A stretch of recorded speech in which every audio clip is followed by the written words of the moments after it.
Altså, og der er ingen, der hører det. og du kan bare lade være med at lægge det ud, hvis du hader det. Ja, det er også det, mand. Det er også derfor, jeg ikke ved, hvorfor... Shit. Ja, kan du give mig nogle gode råd? Hvad gør man, når man er på... hvad gør du, når du er på optagelse? Jamen, Står foran Costa Valdauer eller en eller anden stor kæmpe... ja. Jeg kan jo virkelig ikke særlig godt lide det, faktisk. Nogle gange. at være der, eller hvad?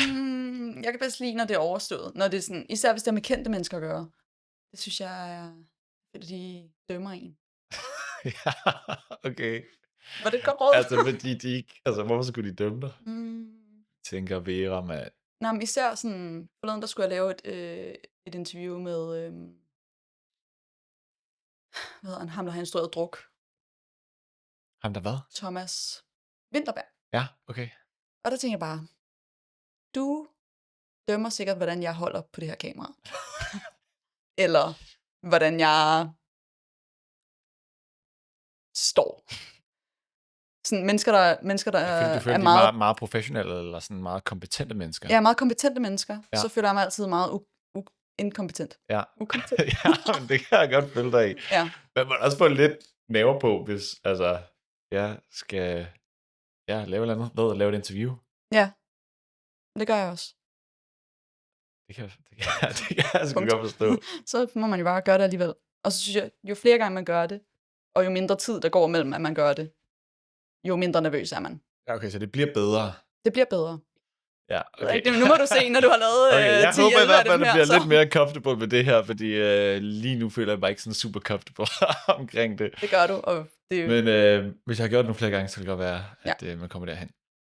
Okay, måske skulle vi indlede med at sige os, at vi har faktisk prøvet at lave den her form for snak, eller hvad det nu skal ind med at blive. Vi har prøvet at gøre det en gang før, hvor det gik rigtig dårligt, eller det gik semi-god snak, rigtig dårligt på teknikken. Der var simpelthen ikke trykket optag. Ja. Jeg har på en eller anden måde lykkes mig ikke at trykke record, som er en ret afgørende ting, når man laver en podcast. Og det var også lykkedes mig at installere 2 kameraer, der skulle filme det, som begge 2 shotter efter 20 minutter. Så ikke den bedste start, men så lærte jeg da lidt af det i hvert fald. Og nu har vi triple-checket, at der er trykket record, og at der er styr på det. Ja. Det kan kun gå opad herfra. Ja, det tror jeg også. Så okay, men velkommen til. Vi er mega fedt, du vil joine og tør joine igen anden gang. Se om det går lidt bedre. Vi kender hinanden en lille smule. Også derfor jeg tør invitere dig ind til den her snak. Så vi mødtes for nogle år siden. Du var cykelmekaniker. Stor karriere som cykelmekaniker nede i Omnium-shoppen på Nørrebrogade. Du solgte mig en cykel. Og så gik der vist et par år, så tror jeg, vi mødtes ved kaffemaskinen inde i Storyhouse, hvor vi begge to arbejdede. Ja. Jeg gør stadig, men eller du er ude. Du lavede det rigtig, synes jeg, jeg har gode skift fra som cykelmekaniker til at arbejde hos Alfa Damerne. Ja. Lidt den ene yderlighed til den anden. Ja, det må man sige. Meget mandsdomineret i hvert fald, verden du var i før, og så over i lidt mere damerne. Over damerne. Men de var søde ved dig. Alle var søde ved mig, både herrerne og damerne. Ja. Og man finder ud af, hvor meget det alligevel ligner hinanden med at snakke lort. Og det gør både mænd og damer. Ja, jeg kan forestille mig på et værksted, at der må blive snakket lidt lort i hvert fald. Ja, det gør der. Men det gør der sgu også hos damerne. Ja, okay. Ja. Fedt. Men det er faktisk ikke helt det, vi skal snakke om i dag, fordi grunden til, at jeg har inviteret dig ind i dag, var også, fordi jeg ved, at du har været på en ret vild tur, som jeg har fulgt en lille smule med på. Jeg føler, at jeg har været med på en del af turen på Instagram. Du har nemlig cyklet fra syd til nord, er det korrekt? Yes. På tværs af Japan. Ja. Og det vil jeg godt høre en lille smule mere om. i dag, og så må vi se, hvor den her samtale tager os hen. Ja. Men vil du bare lige lægge ud, og måske bare lige fortælle en smule om, hvorfor bevægede du dig ud på det her lille eventyr? Ja. Jamen, her i april 2025 cyklede jeg Japan fra syd til nord. Og på min ladcykel, skal det måske også lige siges. Og det er en tur, jeg sådan lidt altid har gået og drømt om.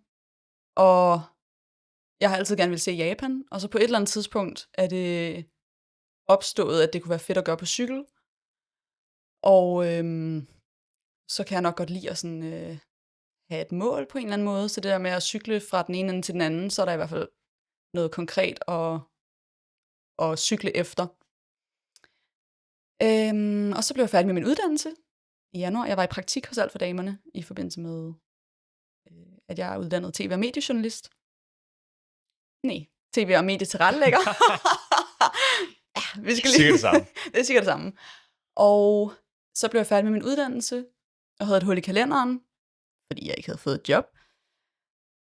Og så havde jeg tid, og jeg havde penge, og der skete også nogle ting i mit sådan, familieliv, som gjorde, at man nogle gange lige får sådan en wake-up call i forhold til, at livet ikke var evigt, og at hvis man går og drømmer om noget, så må man få det gjort, også mens man har fysikken til det. Og sådan blev det til, at, at det var tid til at udleve min livslange drøm. Ja, så det havde ligget hos dig i lang tid? Ja, siden jeg var teenager. Ja, okay. Ja. Inden jeg begyndte at interessere mig for egentlig at cykle, eller være cykelmekaniker, eller ja, jeg ved ikke, hvor det kommer fra. Okay, fedt. Ej, det synes jeg bare vildt nice. Virkelig fedt. Og så gør det. Jeg tror, der er rigtig mange, der så sidder med ideen, og så aldrig rigtig får det gjort. Mm. Hvorfor skulle du lige til Japan egentlig? Jamen, jeg er vokset op med at se Miyazaki-film, som er sådan en form for japanske tegnefilm. Altså, hvor vi i Vesten har Disney, så har de Miyazaki. Okay. Og der... Altså, jeg tror i hvert fald, det er derfra, jeg bare sådan har fået en idé om, at det er et land, der har en virkelig spændende historie, og en spændende kultur, og noget smuk natur, som jeg godt kunne tænke mig at se. Jeg har sådan lidt en interesse for vulkaner. Det er meget sådan et sted, hvor der er meget vulkan, undergrund og mange vulkaner, som jeg godt kunne tænke mig at se. Ja, og så er det sådan lidt mystisk også. Sådan, altså, udover at se de der film, så vidste jeg ikke rigtig noget om Japan overhovedet. Du har aldrig været der før? Jeg har aldrig været der før. Jeg har aldrig sådan... Altså, jeg har aldrig sådan rigtig dyrket det, udover hvad jeg har set i de der film. Så det var også lidt sjovt og fedt, synes jeg, at tage et sted hen, som sådan... Altså, jeg var et blankt stykke papir, og så kunne der ellers bare komme oplevelser på. Sådan, jeg havde ikke nogen forudantagelser. Ja, det tror jeg synes var lidt sjovt. Ja, det kan jeg godt forstå. Så Japan var bare sindssygt fedt land jo. Altså, Sindssygt hallo. fedt. Ja. Det var jo fedt. Jeg skulle godt forstå det med Japan. Ja. Altså, Så havde jeg også hørt, at maden var god jo. Det havde jeg også glædet mig til. ja, fedt. Ja. Hvordan forbereder man sig til sådan en tur? Det skal måske siges, hvad du cyklede, hvad var det, 2.500 kilometer alene? Ja. Over 2 måneder. Over 2 måneder med telt. Ja, i telt og på cykel. Og ja. Jamen, undervejs, jeg planlagde, jeg blev færdig med min uddannelse i januar, og så skulle jeg afsted i april. Og undervejs i min planlægning, der tænkte jeg, gud, hvor er det godt, jeg ikke har et job. Nogle gange er det smart, ikke har et job. Nogle gange er det ret smart. Ja. Det er sjældent, men nogle gange er det ret smart. Fordi jeg har brugt sygt meget tid og energi på at planlægge. Prøve at finde ud af, hvor man skulle hen, og hvad for en rute jeg skulle køre, og hvad jeg skulle have med, og hvordan jeg skulle lave mad, og hvordan det fungerer med at sove. Altså må man wildcampe, altså sove uden for campingpladser, bare i naturen, eller skal man sove på campingplads, eller er det sikkert? Hvad er reglerne i forhold til det? Jamen reglerne er, at... Sverige må du gerne bare gøre det overalt, ikke? Jo. Danmark må du ikke. Nej. I Japan må du heller ikke, men det er alligevel sådan... socialt acceptabelt at sove en enkelt overnatning i en park, Okay. eller en enkelt overnatning et sted, hvor du ikke skader naturen, eller det er sådan, det er i orden. Og der havde jeg også en oplevelse, da jeg var der, hvor jeg sov i sådan en udendørs sumobrydningscenter. Ja, okay. Slå telt op i, Der er altså i sådan en overdækket nemlig. sumoring. Ja, i sådan en sumoring, og der er Okay. overdækket, og det regnede. Og så kom politiet lige forbi. Men de skulle bare lige tjekke, at alt var i orden. Og hvornår jeg skulle afsted. Og så er det i orden, at man sover en enkelt nat et sted, Ja, okay. hvis man ikke er til skade for nogen. Okay.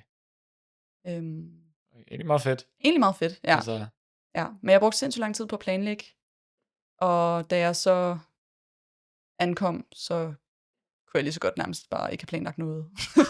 så fordi tingene ændrede sig, eller hvad? Ja, ting ændrer sig, når man er der. Altså, jeg havde kigget på alle mulige kort, vindretning, og jeg havde egentlig kigget på temperatur, og prøvet at danne mig et overblik over, hvad det var, jeg skulle ned til.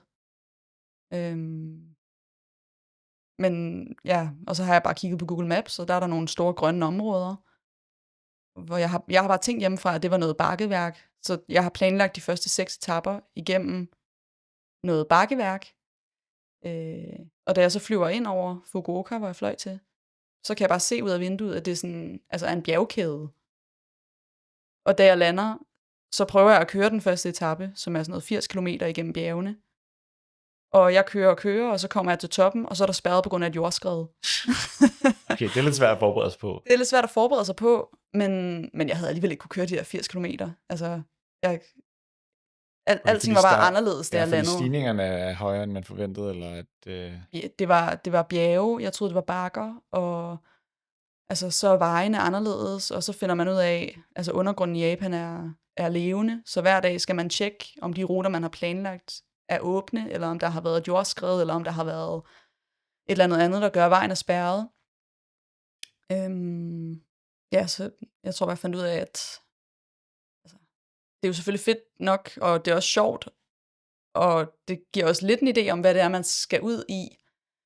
Men så meget behøver man ikke at planlægge, fordi det ændrer sig alligevel. Ja, okay. Ja.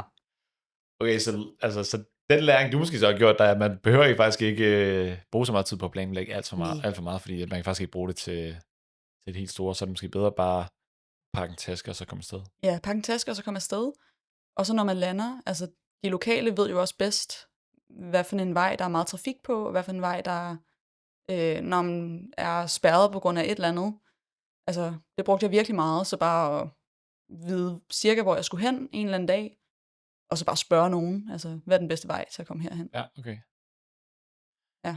Hvordan egentlig, sådan helt lavpraktisk, bruger du sådan en route planner app? Fordi jeg har selv tjekket sådan nogle forskellige apps ud på et tidspunkt. Om, Emil. Okay, gemmer der så noget der, eller hvad? Eller er det bare Google Maps? De første... fra et sted til et andet, eller hvad? Ja, den første 1,5 måned, der brugte jeg bare Google Maps. Og Google Maps mener jo slet ikke, at man kan cykle i Japan. Så jeg brugte bare sådan, enten okay. Gå-funktionen eller bilfunktionen. Ja, okay. De cykler ikke, japanerne. Nej, de cykler slet ikke. Google. Nej, det mener Google ikke, at de gør. Okay. Og så på et tidspunkt, så downloadede jeg sådan en rute-app. Men den ved jo ikke, hvad der er spærret, og hvad der ikke er spærret. Mm. Og ja, så til sidst, så blev det sådan lidt en kombi af begge to. Men uanset hvad man bruger, skal man forholde sig kritisk til den rute, den planlægger. Hvis man tager til Japan. Jeg ved ikke, hvordan det er i andre lande, men i Japan, der var det svært at ruteplanlægge. Ja, faktisk, det var. Okay. Ja. Men download 2 apps, og så brug dem begge to, og så tjek på Google Maps, at ruten ikke er spærret. Det er også mange ting at gøre hver dag. ja, men meget godt tip måske bare lige at være opmærksom på. Ja. Det er så måske lidt nemmere nogle andre steder. Ja. Så nu, jeg har været på en lille tur i Sverige her i oktober, og der havde vi sådan en app. Det var ikke mig, der styrede vejen. Jeg fulgte faktisk bare mest af alt med, så jeg var ikke super involveret i planlægningen på den måde. Men jeg ved i hvert fald, at det fungerede sådan rimelig godt. Vi kom hjem i hvert fald også. Ja.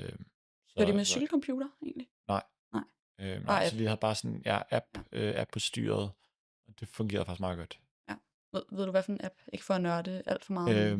Kan du nævne et navn på en app? Eller? Nævne Strava. Ja, nej, ikke Så er Strava. der Ride with GPS. Nej. Og så er der, jeg har lyst til at sige Kahoot, men det hedder den ikke. Den Ja, hedder, det er den. Ja, det er den. Det er Hvad den. hedder den? Kamoot? Kamoot? Komoot? Den i hvert fald. Hvad med Commute? Nej, det hedder den ikke. Nå, okay. Nå, det var da sådan lidt, det gælder lidt Det var mening. ikke den, jeg kender. Den hedder sådan noget K-O-M-O-O-T, tror jeg. Commute. Nå, måske det er som i commute. Det har jeg bare slet ikke tænkt. Nej, jeg ved det ikke. Det kom bare lige nu. Okay, ja. Ja, det var den, Ja, det var det var også den, jeg vi brugte kørte, med fordi der kunne du Google nemlig Maps, ja. planlægge sådan etaperne lidt bedre. Ja, Øhm, den brugte jeg også til at se cirka, hvor mange kilometer jeg havde tilbage i det hele.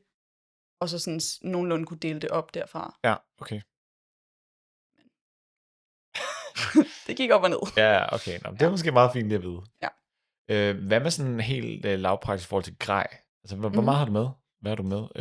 Du cyklede på din Omnium ladcykel. Ja. Så der var lidt plads på ladet og sådan noget, men Mm. kan du give os lige sådan et par fif? Ja. Altså, jeg cyklede på min Omnium ladcykel, fordi jeg kan godt lide bare at have alting i en taske. Fordi jeg er ikke sådan så organiseret måske. Og der havde jeg bare en stor duffelbag, en super vandtæt Ortlieb duffelbag, og 11 kilo bagage. Så det var altså så skrabet, som man synes, man kan leve med. Ja. 11 kilo er ikke særlig meget. Det er ikke særlig meget. Altså, Men jeg havde også, jeg havde telt og lægunderlag og sovepose. ja, okay. Og så havde jeg sådan et jetboiler-sæt til at koge vand og kunne lave minimal mad på. Og så havde jeg 2 cykel-t-shirts og en cykel langærmet og 2 par bibs, altså cykelshorts. Ja. Og så et par strømper. Og så havde jeg lige sådan der 2 par skjorter til at kunne se lidt normal ud i, og et par sådan lange bukser, jeg både kunne se normal ud i, og kunne bruge til at sove i, hvis det blev koldt. Og så en hue. Okay. Og så havde jeg kontaktlinser med. Hvilket er Meget fucking irriterende. Men ja, så minimalt på tøjet, og så er der de der ting, altså telt og sovepose og lægunderlag, det vejer jo bare noget. Men det kan man ikke undgå at skulle have med. Så et normalt telt i hvert fald kan veje rimelig meget. Ja. Det telt, jeg har nede i kælderen, er sgu rimelig tungt, så jeg tror, at du har nok kørt sådan lidt mere at lægge. Ja, lidt letvægt. Lidt Jeg havde lånt væksttelt. min fars sådan vandretelt fra MSR. Okay. Den vejede 1,5 kilo. Jeg prøvede jo selvfølgelig at finde nogle ting, der ikke vejede for meget. Og så havde jeg et lægunderlag, som vejede 300 gram. Det kunne man nok godt have fundet noget lettere, og det vil jeg til næste gang, jeg skal afsted. Og min sovepose, den var også lidt tung. Okay. Jeg kunne egentlig godt have skåret ned på nogle ting. Jeg gad også godt have det lettere det var til. så også det, man lærer en lille smule af til næste gang, man ikke faktisk behøver måske både så mange ting, men så også man skaffer noget, der vejer lidt mindre. Der var også en nogle ting, forskel, jeg hvis du skilte skal mig op af af med. så mange bakker / bjerge. Man bliver virkelig, virkelig vred på sig selv over at have taget. Altså, jeg skulle jo også filme undervejs, og til at starte med havde jeg ligesom taget et lille stativ med, og alt muligt pjat. Og det der lille stativ, det vejede 300 gram, ikke? Og derhjemme, der tænker man, 300 gram, det er whatever. Men 300 gram, når man lægger det og kører opad, det var sådan... Ja, det er altså mange kilometer, du skal have de her 300 gram med. Jeg var så sur på det der lille stativ. Jeg var så sådan... Jeg havde bare lyst til at kaste det ud over en klippekant, altså. Og det er 300 gram. Så man skal nok også prøve at begrænse sig. Ja, muligt. Ja, okay. Så, okay. Ja, er der sådan en ting, du siger, det her, det var en lifesaver. Så når jeg skal på min næste tur, så jeg lige ved, at... Ja, det, altså jeg tillader over mig selv, og det har jeg fundet af, det vil jeg altid gøre. Jeg tillader mig selv et stykke luksus, som jeg må tage med. Og mit stykke luksus den her gang er sådan nogle Dune hjemmesko. Lækkert.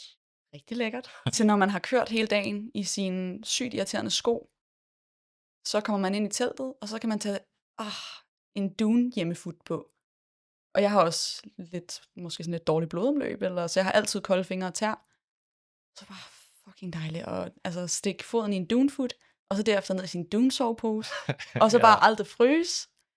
Og sådan et stykke luksus, der er måske nogen, der gerne vil have en hovedpude med. Okay. Jeg sover for eksempel ikke med hovedpude. Det er jeg ligeglad med. Men for nogen er det et stykke luksus, som man vil tillade sig selv. Jeg ved ikke, hvad det ellers kunne være. Nej, Men det er da godt bud. giv dig selv et stykke luksus, fordi man bliver glad for det undervejs, og være lidt god ved sig selv. Altså med at komme hjem efter en lang dag, og så har man bare fucking kolde fødder, og så skal lægge sig ind i det der, i et telt alene. Og lige har sindssygt kolde fødder. Ej, ja. Det kan også se ikke det fedeste. Hvad for nogle øjeblikke egentlig for turen husker du sådan tydeligst?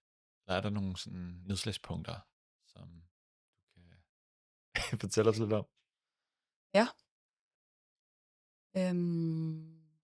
Altså både nogle sådan highlight nedslagspunkter og også nogle nedture står sådan stærkt for mig, når jeg tænker tilbage på turen.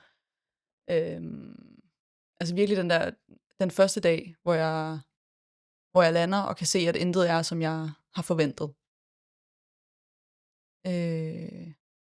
Og jeg har jetlag, og jeg er træt, og jeg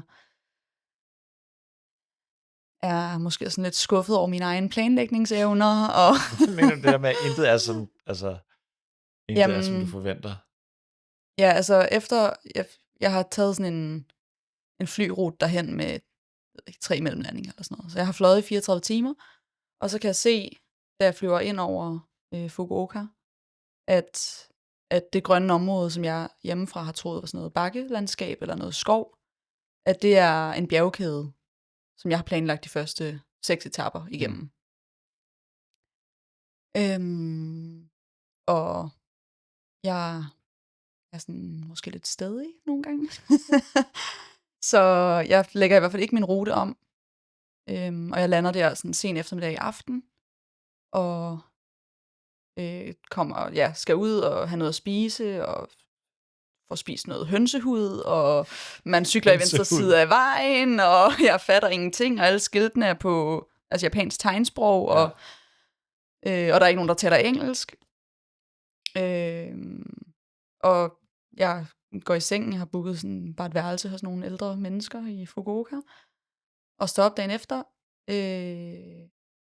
med jetlag, og er sådan rimelig godt smadret efter den der flytur også. Men altså kører alligevel min etape, jeg har planlagt ud i den der bjergkæde, som det jo så viser sig at være. Og den dag, altså den glemmer jeg aldrig, for det var både den største sådan, optur i mit liv af at være afsted på et eventyr, jeg altid har drømt om. Og så altså også sådan en af de hårdeste dage, jeg tror, jeg nogensinde har haft. Fordi det var bare en lang dag opad, og jeg har heller ikke trænet op til den her tur.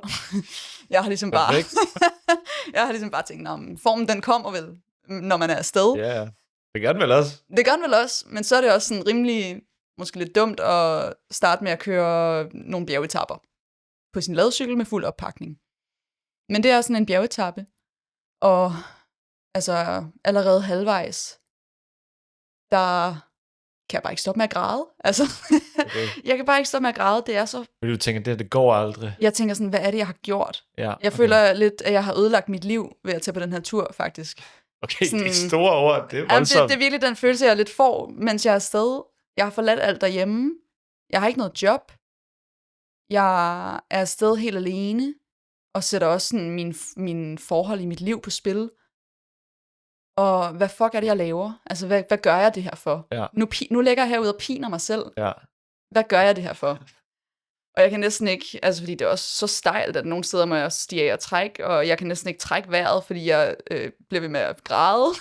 Også fordi jeg var også virkelig træt på det her tidspunkt af jetlag. Ja.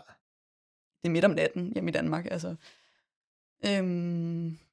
Og da jeg så når toppen, og den så er spærret på grund af et jordskred, altså der sådan vælter min verden. Jeg bryder fuldstændig sammen, og sådan sætter mig ned på jorden, og gør sådan her, altså slår ned i jorden. Jeg er virkelig sådan her.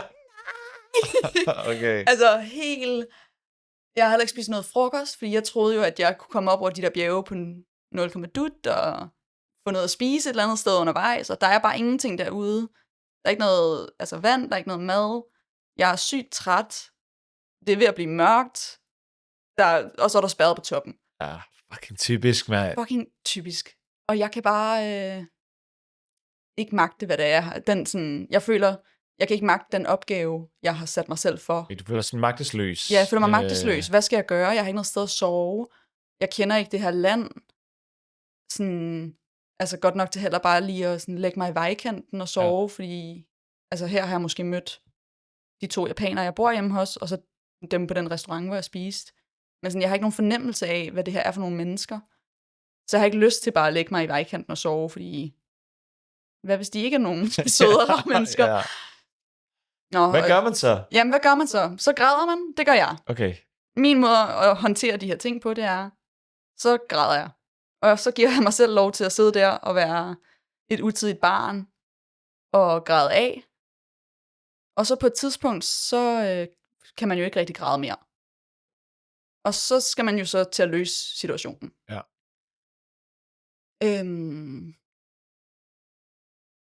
Ja, græde af, og så videre. Og der skrev jeg så det der med, jeg havde sovet hos. at hey, jeg har cyklet hele den her vej, og her var klokken ved at være måske 6, halv 7, og det bliver mørkt klokken 7 i Japan. Okay. I hvert fald på den tid af året. Og alting er bare gået galt, og der er jordskred, og må jeg komme tilbage hos jer og sove. Og det måtte jeg gerne, og om de skulle hente mig i bil og alt muligt.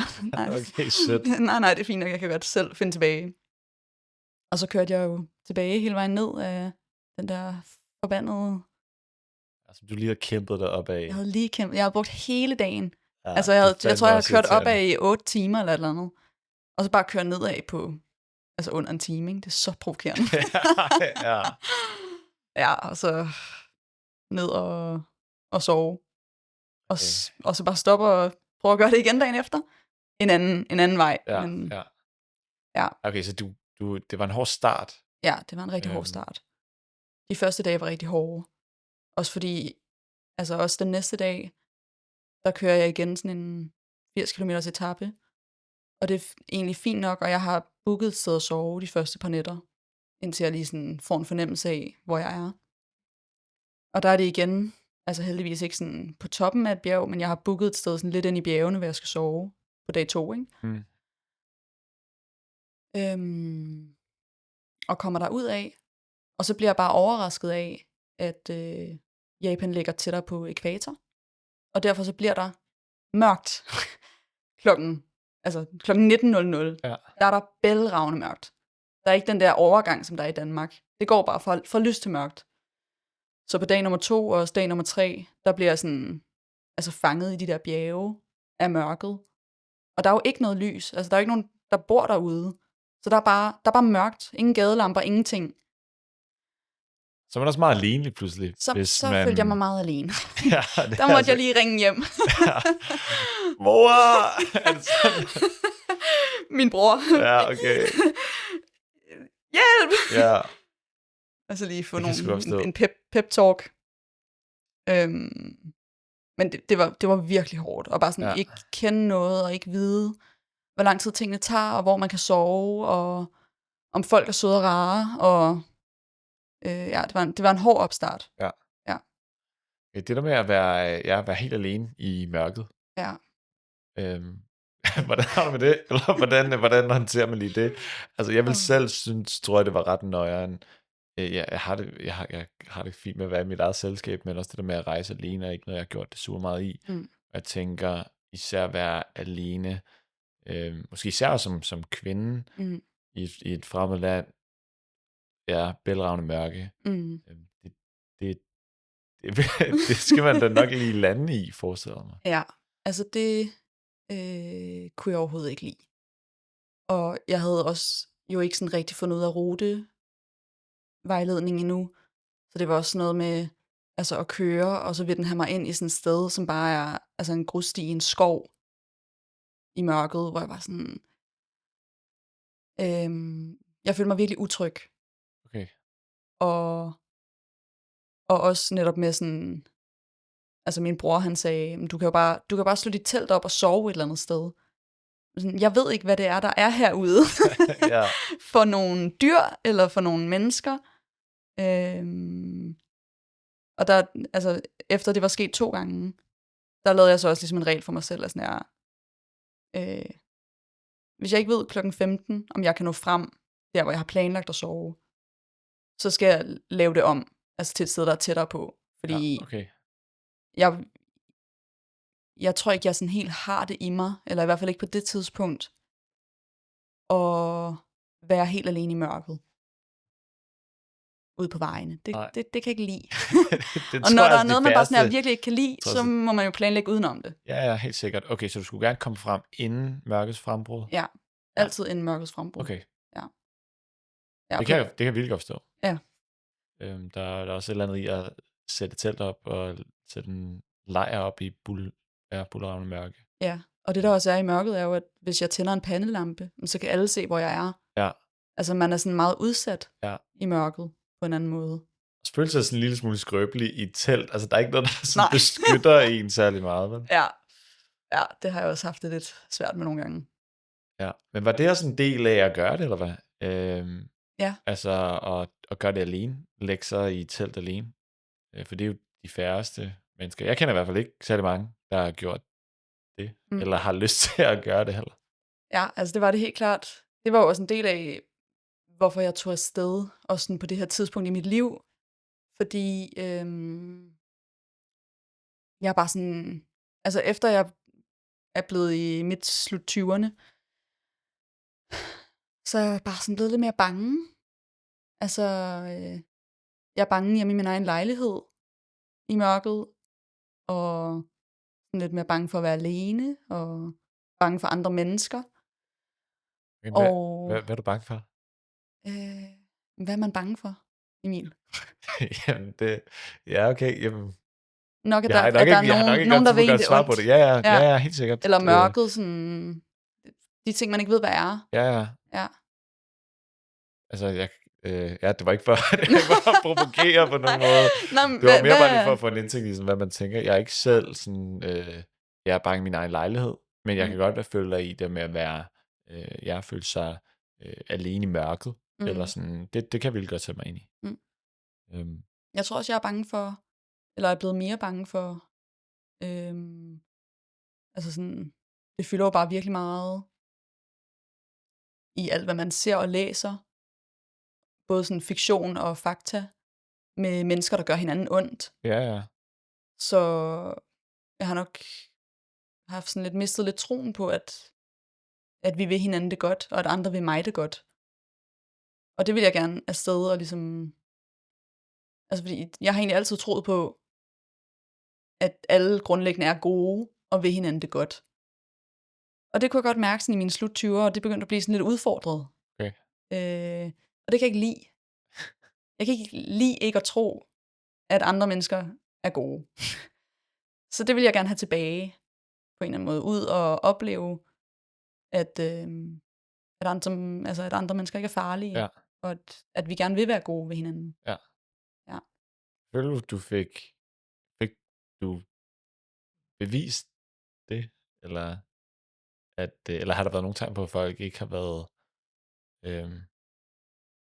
rare, eller har der været noget, som sådan har været ubehageligt? Altså, jeg har haft meget få episoder, hvor jeg har været utryg undervejs. På grund af andre mennesker. Altså, sådan mest har jeg været bange for bjørne. Okay. Er der mange bjørne i Japan? Ja, jo mere nordpå man kommer, jo flere bjørne kommer der. På et tidspunkt, så sådan, hver gang jeg slog en campingplads op, så stod der bare sådan her, vi har en bjørnekanon, og, altså til at skræmme bjørne væk. Og, kanon? I sidste uge sov jeg her og så 2 bjørne. Det var en fantastisk oplevelse. Jeg tænkte bare, det skal jeg bare ikke. Ja. Så bjørne og vildsvin, og så havde jeg nogle få oplevelser, hvor, altså en nat, hvor jeg sov på en parkeringsplads, og der så om natten kommer nogle biler op og holder i tomgang, og jeg kan høre, at dørene går. Og der følte jeg mig rigtig utryg. Også fordi der er jo mit telt, og så er der jo min ene cykel. Det er meget tydeligt at se på mit setup, at jeg er alene. Ja. Men der har jeg også sådan lidt sådan... Altså, jeg prøver altid at gøre noget, når jeg føler mig utryg. Altså, ikke noget, der nødvendigvis gør, at jeg føler mig tryg, men bare noget, der gør, at jeg sådan kan kontrollere, føler jeg, få en eller anden form for kontrol. Så der sover jeg med min lommekniv. Okay. Åben. Ja. Ved siden af, så... Altså ved siden af, du ved, sådan lidt i hånden. Og Okay, så, når man falder i søvn, så... man er klar. Ja, man er klar. Okay. Også fordi jeg har ikke lås eller noget på mit telt. Det er der Nej. nogen, der gør. Men det har jeg ikke rigtig gjort mig i. Men så man alligevel har en eller anden følelse af... Jeg kan forsvare mig selv. Ja, kan jeg så det? Det ved jeg ikke. Men... Okay, men følelsen af, at jeg kunne gøre det, er måske vigtigt nok. Ja. Ja, og så på et andet tidspunkt, hvor der var en, der hentede mig i sin bil. Og der havde jeg også lommekniven i tasken. Altså. Ja. Ja, okay. Men generelt følte jeg mig... Altså... Ja, jeg ville også gerne afsted for at udfordre mig selv i at sådan sove i telt. Og også håndtere den angst, man jo får af at sove alene ude i mørket, og høre alle mulige lyde, og være irrationel.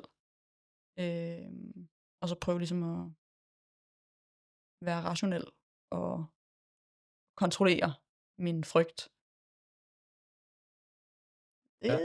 Det lyder, det er nemmere sagt end gjort, ikke? Altså, man ligger med sin lommekniv i hånden, sådan der, og har ret meget sådan angst i kroppen, så er det vel ret svært at fortælle sig selv, we're good. Ja. Der kommer ikke til at ske noget. Det er det, men det er en træningssag. Ja. Så efter et stykke tid... Jeg tror virkelig, jeg vil have det nøjeren med det. Ja. Men derfor skal man jo ikke lade være med at gøre det. Nej, men det er så også det jo. Altså, du vil stadig sige til andre, hvis der er så andre sådan, mænd og kvinder, der er ude og har en eller anden sådan lille nysgerrighed i forhold til at gøre sådan noget, lignende, at man stadig skal gøre det. Altså, og selvom man bliver bange, så er det ikke, fordi det nødvendigvis er farligt jo. Nej, det tror jeg også er noget, jeg har lært meget på den her tur, at altså det er jo ubehageligt at være bange. Ja. Men der er jo ikke noget farligt i at have det ubehageligt. Nej, det er bare nederen. Det er bare nederen. Men der er jo, altså man kommer jo ud af frygten igen på et eller andet tidspunkt. Og det er ikke farligt at være bange. Og det er ikke farligt at ikke gide at cykle. Og synes, at det er hårdt og irriterende. Og der er ikke noget farligt i at være sulten. Til en vis grad. Altså, alle de her ting er jo til en vis grad, men sådan, altså, ubehag er jo ikke... ubehag er ubehageligt, men det er ikke farligt at have det ubehageligt. Sådan er det også, når man sover i telt. Ja. Ja. Ja, det tænker jeg er meget fedt ting at tage sig med hjem, eller når man så kommer hjem, og man ligesom har de læringer med sig på en måde. Ja, det synes jeg helt klart. Så fedt, vil du gøre det igen? 100%. Ja, fedt. Ja, det ville jeg godt nok gerne. Men jeg har faktisk svært ved, nu er jeg hjemme i Danmark igen, og har været det i nogle måneder. Og tanken om at skulle sove alene i et shelter i Danmark, den kan jeg simpelthen næsten ikke overskue. Det er jeg sygt bange for. Ja. Og har jeg virkelig ikke lyst til. Men derfor tænker jeg også, at det skal jeg må jeg så nok have at gøre på et tidspunkt. Altså, der er nogle gode shelters ude på Fælleden. Ja. Nej, ikke ude på Fælleden. Ja, det kan man da godt. Nej, der er alt for mange. Men det er også for tæt på byen, eller hvad? Ja, altså i Japan, der vidste jeg jo, jeg ved jo ikke noget om sådan skræmmehistorier i Japan, eller om voldsforbrydere, eller om, altså, jeg ved jo ikke noget om alle de ting, der foregår, eller har foregået i Japan af sådan kriminalitet. Hvor i Danmark, der er der jo alle mulige skræmmehistorier om at sove i shelter, og om folk, der vil... Er det? Ja, men så hørte jeg en for nylig om en eller anden, der... Jamen, så sov vedkommende i shelter, og så blev vedkommende brændt på bålet. Det skulle så ikke i Danmark. Og sådan, det er bare noget, jeg har hørt, ikke? Okay. Og det er jo ikke engang... Jeg har så ikke hørt den historie. Nej, men de der ting sætter sig i mig. Ja, okay. Og også bare sådan, altså, med folk, der bortfører hinanden og slår hinanden ihjel, og alle de der ting ved jeg jo, fordi jeg er født og opvokset i Danmark og bor her. Ja. Så kender jeg alle de der frygtelige historier. Og alle de frygtelige historier gør, at jeg er bange for at sove i shelter i Danmark. Ja, okay. Mere bange for at gøre det i Danmark, end at gøre det i Japan. Ja. Ja, okay. Japan er jo nok også bare et meget sikkert land, ikke? Ja, det er et meget sikkert land. Men det er Danmark jo også. Ja. Det er det jo. Til dels. Så jeg så et shelter ude på Fælleden. Ja. 2 år siden, bliver vækket med et kæmpe chok. Fordi der er en ko, der er stukket hovedet ind i det. Det er no shit der. Det lå lige ud til sådan en stor mark, hvor der gik indhegnet køer. Og så er den her ko så i stod med hovedet fucking inde i shelteret, og jeg får et fucking kæmpe chok. Ja, den løb også hurtigt igen, fordi jeg tror, den blev lige så bange, som jeg gjorde. Ja. Men, Var du alene der? Jeg var så ikke alene. Nej. Tænk, hvis du havde været, ikke? Ja, men det var ikke godt. Oha. Ja, men det havde jeg slet ikke tur. Nej. Altså, det skulle ikke bede om. Nej, også selvom det bare kører, der... Ja, det tror jeg ikke... jeg tror ikke, det er noget for mig. Nej. Men jeg får da lidt lyst til at prøve det bare for, altså, the challenge. Men, ja. Men ikke... Jeg tror, jeg skal lige... Det er for tæt på byen. Man skal ud af væk fra byerne, tror jeg. Også jeg vil sige. Ja, til gengæld kan man jo komme hurtigt hjem, jo. Nogen kan komme og redde en. Ja, fra køerne. Ja, fra køerne. Ja. I don't know. Det overvejer jeg lige, ja, det kan man lige tænke lidt over. Om det skal ske for mig i 2026. Noget andet, jeg godt lige vil høre lidt om, det var, at du valgte jo at sådan filme og dokumentere meget af din tur. Du vloggede. Jeg vloggede. Simpelthen. Hele vejen, og faktisk lagde sådan, en lille bid ud af din tur hver eneste dag.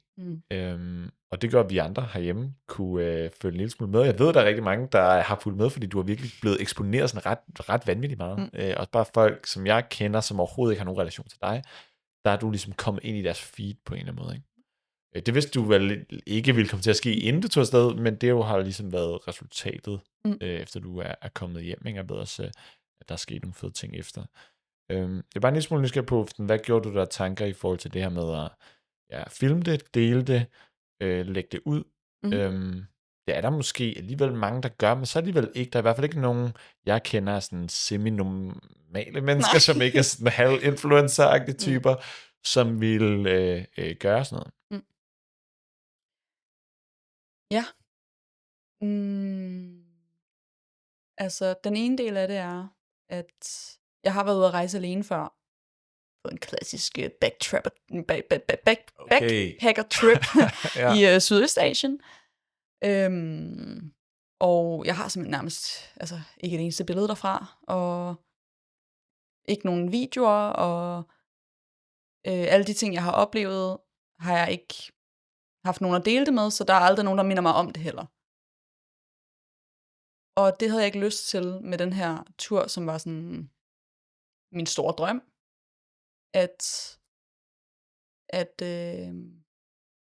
At den sådan lidt forsvandt på en eller anden måde. Eller jeg havde lyst til at have noget, hvor jeg kunne kigge tilbage og både sige til mig selv sådan her, det har jeg sgu gjort, og også se nogle af de ting, jeg har oplevet. Så det var den ene del af det, at jeg ville virkelig gerne have noget, jeg kunne kigge tilbage på som et minde. Ja.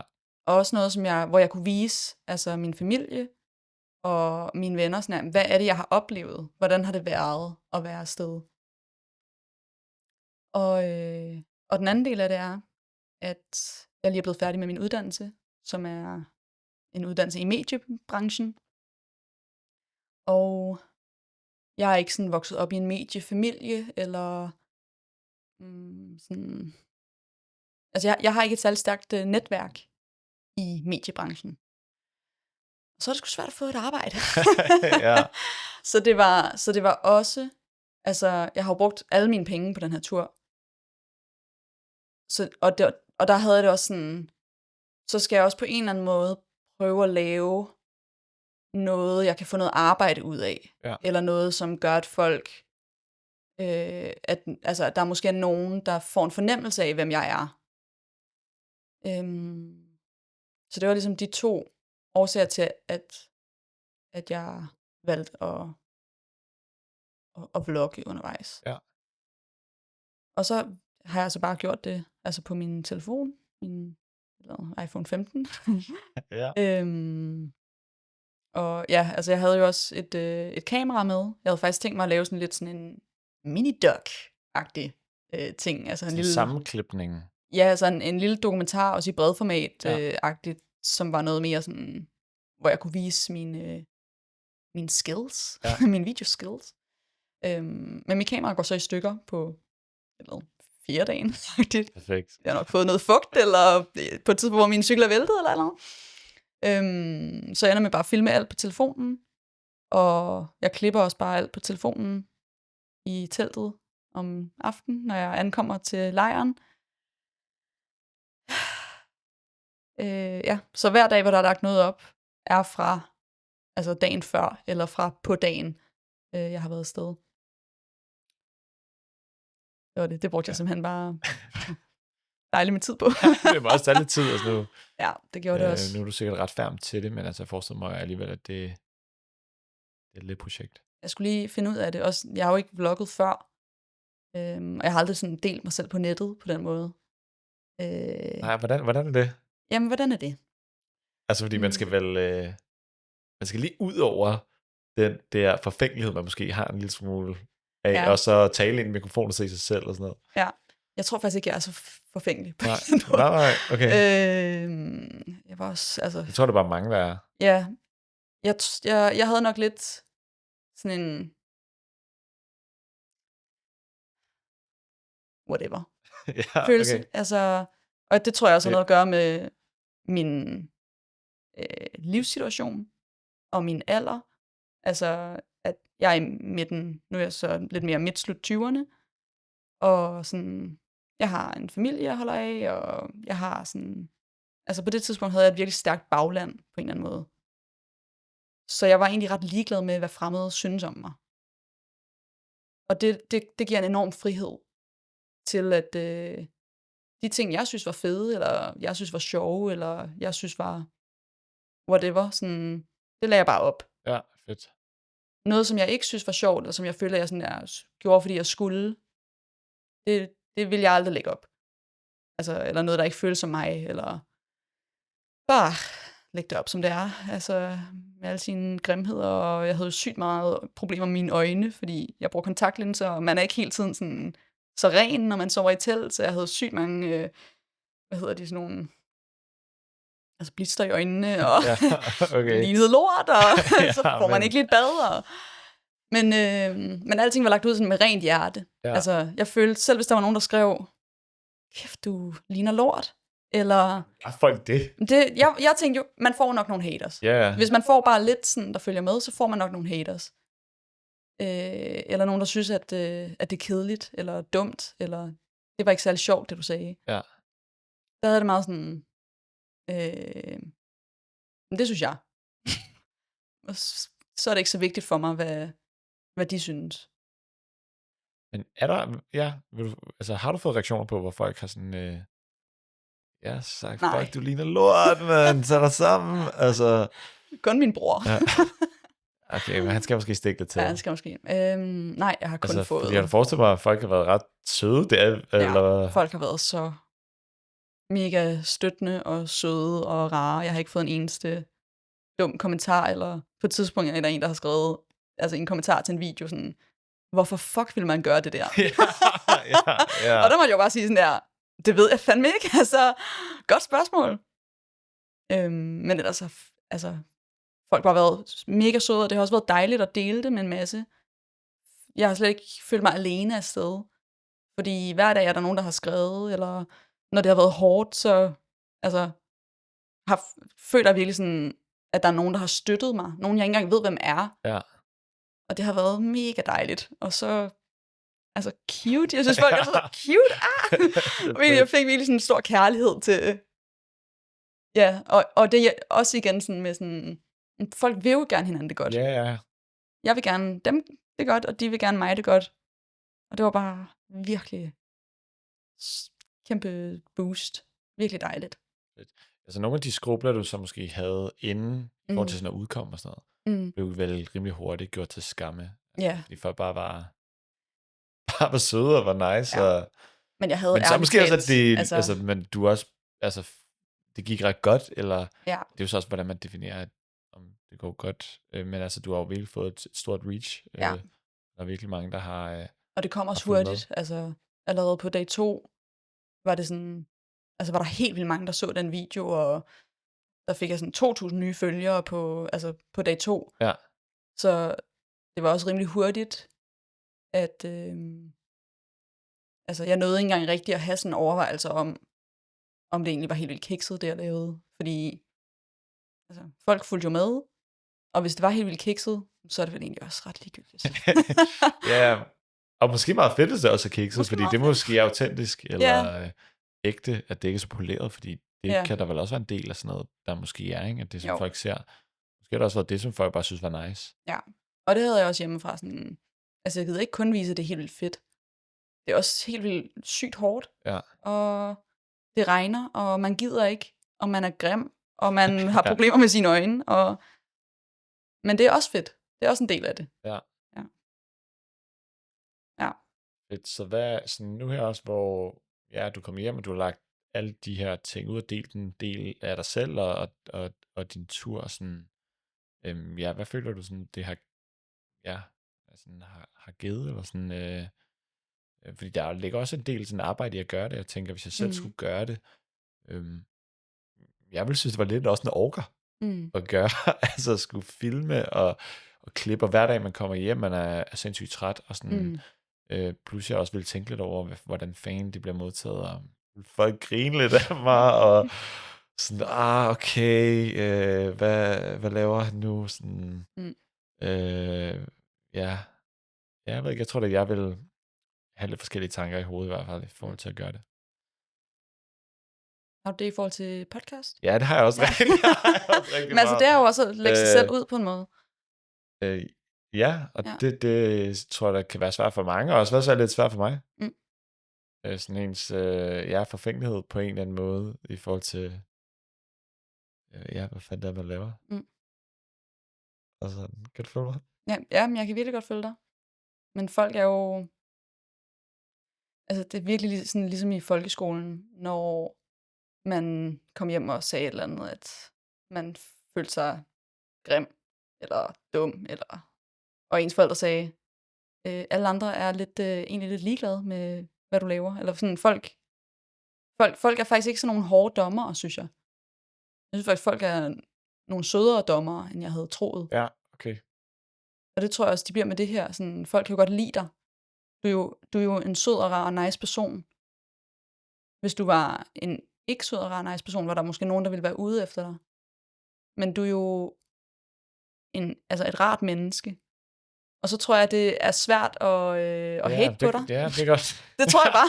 Ja, det kan godt være. Du er jo fidusen. True. Ja. Det er der nok noget om. Derfor kan man det selvfølgelig godt selv tænke, at det er noget lort, det man laver. Og at folk sådan vil sidde og klappe lidt af der i deres tykke hænder over, hvor fucking dårlig man er. Altså, det kan man godt blive sådan lidt, jeg kommer til at tænke lidt over, ikke? Men dem, der gør det, de er da også lige meget. Ja, det er da rigtigt. Det er rigtigt. Så derfor synes jeg også bare, det er så nice at høre sådan noget der. Altså, at høre sådan, når man giver noget af sig selv, og man, hvis du har grædt lidt på kamera, du har snakket ind i, det bliver selv meget, specielt med at skulle sådan, høre min egen stemme, sådan helt og lave de der voice-over talks. Hey, godmorgen. Nu har jeg cyklet fra Xingmao Bingding, og et eller andet. Altså, shit, fuck, jeg vil cringe meget over mig selv. Men det gjorde jeg jo også. Altså, og så griner jeg af mig selv. Fuck. Og sådan der, altså, hvad fuck er det egentlig, jeg siger her? Ja. Og så cringer man over sig selv, sådan er det. Ja. Det er måske på en eller anden måde ligesom at sove i telt. Man skal bare lige ud over frygten. Ja. Det er ikke farligt. Nej, så finder man ud af, at det ikke er så slemt. Ja, det er ikke så slemt. Og dem, der ikke kan lide dig, eller kan lide det, du laver, de kender dig jo ikke. Nej. Så ser de det nok bare heller ikke. Nej, du har ikke brug for deres views, Emil. Der er andre, der kommer til at... Ja, okay. Men jeg synes bare, det er nice, så det, at også tage det beslutning, inden du tog afsted, har vel også givet, altså for eksempel, at vi så snakker nu her, jeg blev ligesom mindet om dig, for eksempel, ikke at jeg har glemt dig på den måde, men altså, det gør jo, at sådan, at man kommer ind i folks bevidsthed på en eller anden måde. Jeg ved også, du har været ude og holde nogle foredrag nogle forskellige steder, og jeg har mødt en masse mennesker, og sandsynligvis også nogle nye bekendtskaber og sådan noget. Det er vel også meget det, man kan tage med. Jeg ved ikke, hvor meget sådan money in the bank, det har givet endnu. Det kan være også, det kommer lige rundt om hjørnet. Det er lige 2026. 2026, ja. Men altså, men det har vel givet meget på mange andre fronter, ikke? Jo, det har det. Og det har også levet op til det, jeg havde håbet på en eller anden måde. Med sådan, at jeg har haft mulighed for at holde nogle foredrag, hvilket har været virkelig angstprovokerende, og sikkert også noget af det dårligt, og måske noget af det bedre, og forhåbentlig kommer jeg til at holde noget, der bliver godt på et tidspunkt. Og det er jo sygt fedt. Og altså, jeg har ikke sådan direkte fået noget arbejde ud af det. Ikke noget betalt arbejde i hvert fald. Mediebranchen elsker ubetalt arbejde, ikke? Ja, det elsker de. Men jeg tror alligevel, ja, det er sådan, du blev mindet om mig, og måske nogen, jeg tidligere har arbejdet sammen med, eller nogen, der har fundet min hjemmeside, eller på en anden måde sådan, leder efter en videograf, eller en tilrettelægger. Nu ved de, at jeg findes, og de kan nemt gå ind og se, hvad for en type person jeg er. Jeg er en type person, der græder meget. Men jeg er også en type person, der kan lægge en video ud hver dag, selvom jeg har cyklet 110 kilometer. Ja. Og det tror jeg også siger meget giver noget. Helt sikkert. Ja.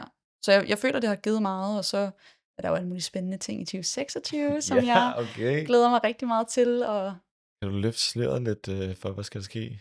Altså, jeg er blevet inviteret med på noget tur, som kommer til at, måske faktisk inden den her podcast kommer ud, på noget vandretur, som jeg glæder mig sygt meget til. Ej, hvor nice.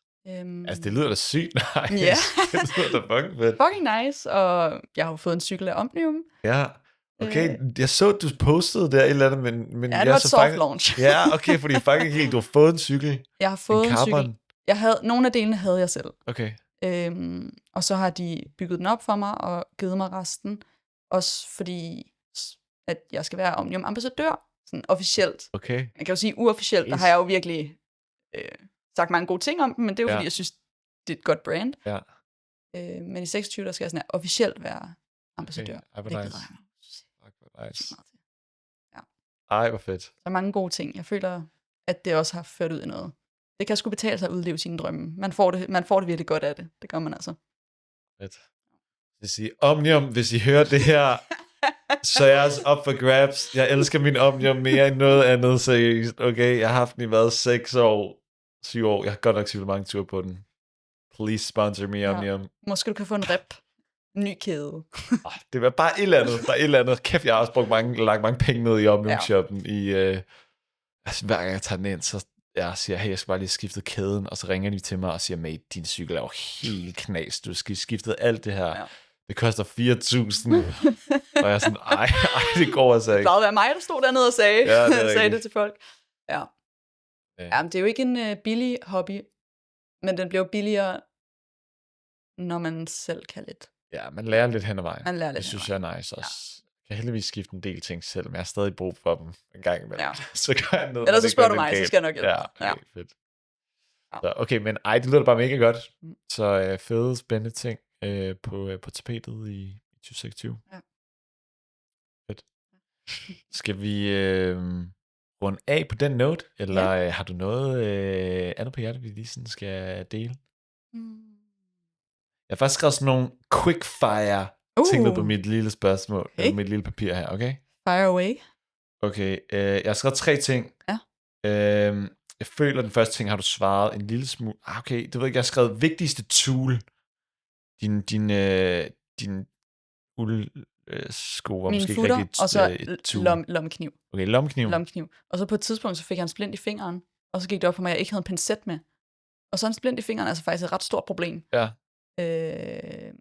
Pincet, lommekniv og et stykke luksus. Det er modtaget.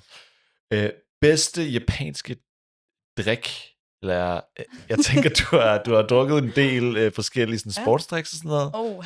Kan det passe, du... Jeg er jo stor fortæller for en. Ja. Der står mit hjerte meget nært. Pocari Sweat. Okay, Sweat. Okay, til alle, der er på det asiatiske kontinent. Der må bare sige... vi har mange lyttere i Asien. Ja, i Asien. Opsøg på Kajsweb nu. Okay, det er godt. Jamen, kan man købe det hen? Man kan købe det i nogle af de asiatiske supermarkeder, japanske supermarkeder. Okay. Ja, Ume og sådan noget. Men det er lavet af ligesom det, der er i dropposerne, når man ligger på hospitalet, som er sådan noget ultra hydration. Ja. Det er sådan basis. Salt og sukker. Salt og sukker og elektrolyt og alt det der, man gerne vil have. Så alt det gode. Alt det gode. Og så var der en, der var sådan her, hvorfor laver vi ikke en sportsdrik, som er ultra hydrating? Genialt. Jeg må bare sige, jeg har aldrig følt mig så hydreret i mit liv. Okay. Fedt. Okay, det er noteret. Please Så her er sponsor me. Jeg har læst et sted. Du er et eller andet sted på internettet. At du betegner din cykel som din bedste ven, måske eller i hvert fald din ven. Er det rigtigt? Min gode ven. Ja. Måske tæt på at være min bedste ven. Ja, altså, jeg kunne ikke have forestillet mig at tage den tur på en lejet cykel, for eksempel. Eller på nogle af mine andre cykler. Altså, jeg er nok også en type, der lægger meget sådan følelsesmæssig værdi i fysiske ting. Ja. Og min cykel, den står mit hjerte meget nær. Den får mig fra A til B, den er der altid, når jeg er glad, når jeg er ked af det, altså, den kan det hele.